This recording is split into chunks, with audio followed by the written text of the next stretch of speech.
their surgeon completely missed what happened. This was bleeding immediately after surgery, and this is what I would consider a pseudo-medical emergency.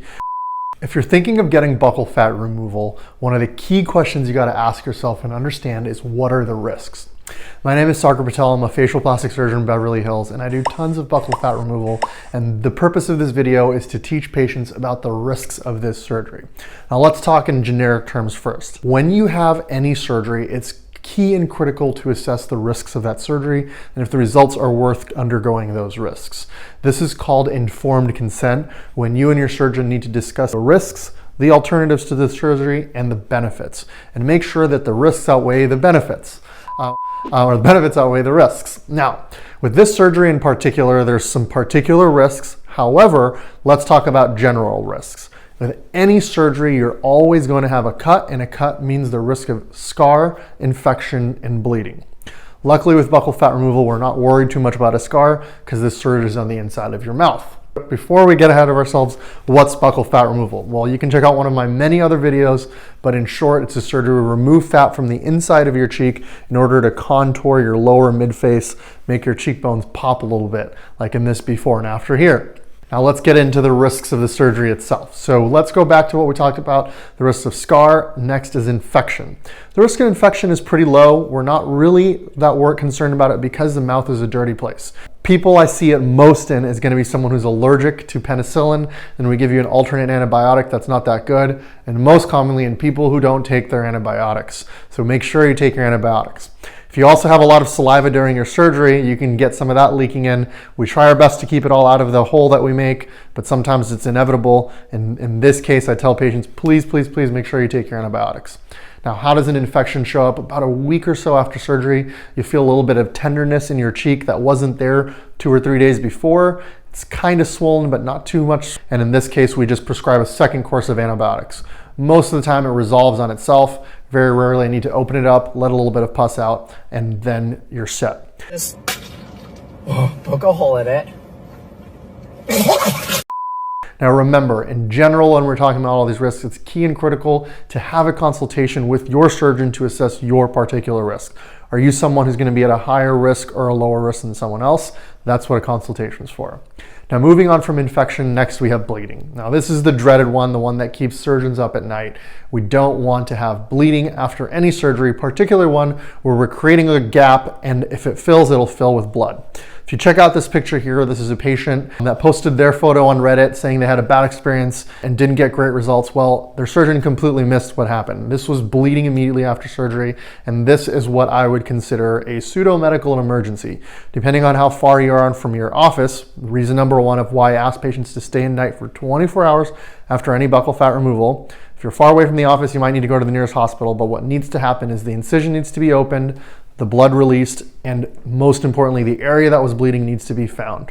Sometimes what I've found, and this is a message to other surgeons, is the most common reasons to get bleeding is from the muscle of the buccinator. The very underside can tend to bleed.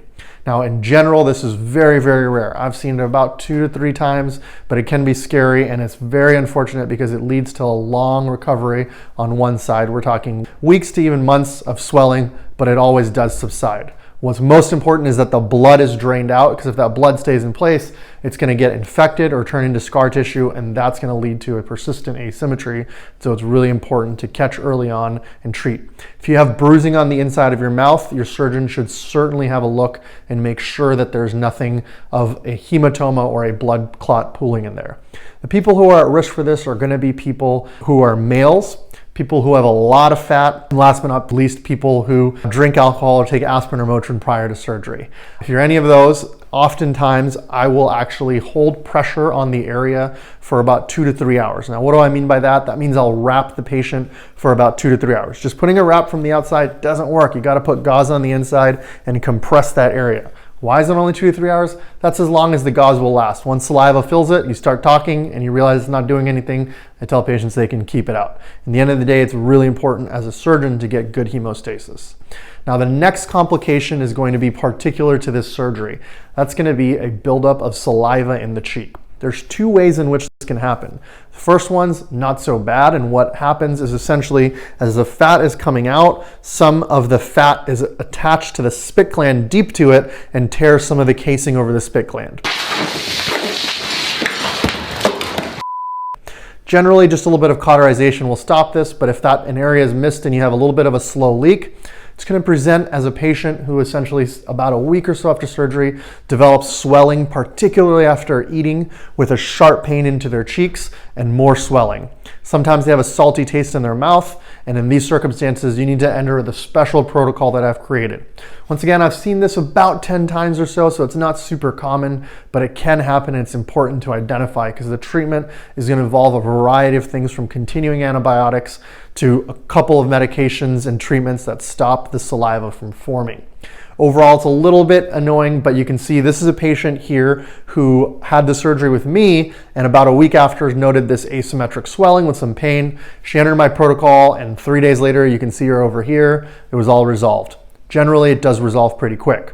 Now, the second type of injury is when you have an injury not to the spit gland, but to the duct, which is a tube leading from the spit gland to the inside of your mouth.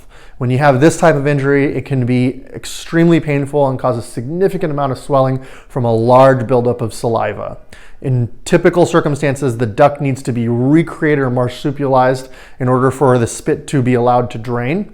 And typically you're going to see this in surgeries that are where the fat is difficult to find and or the duct is violated from the incision. So that's where a surgeon has to be careful, and sometimes when the fat's difficult to find, the surgeon has to know when to stop. Let's get into further complications. So the one that patients are most afraid of is going to be nerve injury. There's two types of nerves, and knock on wood, I've never seen the scary one, which is a motor or movement nerve injury. There is a nerve that runs really deep to where we're working that can theoretically be injured or transmitted through cautery and thermal injury, and this would cause an asymmetric smile. Not very common. I think I've seen one person who posted about this online, and typically things like this will resolve because little aspects of the nerve have what we call an ancillary way to get more nerve production afterwards, and the nerve will get stronger and stronger with time. Now, the dreaded one is that, but you can still get a sensory nerve injury, and I have seen this in multiple patients where it is a little numb and tingly for a couple of weeks to months, and over time it eventually resolves. Not very predictable. Don't know how to avoid it because sometimes people get it just from the numbing shot, but it's something to be aware of and weigh in terms of your risks. Now, last but not least is the two complications that we spend the most time talking about: taking out too much fat or not seeing enough of a result. They kind of go hand in hand because they're a tug of war, and patients are kind of afraid of one and hesitant to have the other, and this is where the surgeon's expertise comes in. I always tell people buccal fat removal is not very predictable surgery, and that the person I've taken the most fat out in ever didn't see much of a result, and sometimes taking out a small amount can go a long way. Your surgeon expertise is going to be the most important. Do they do 1 to 3 of these per year, or is this a surgeon who does 1 to 3 of these per day? And that's what makes you an expert, being able to understand anatomy, genetics, skin thickness, and anticipated volume in order to get you the best results possible.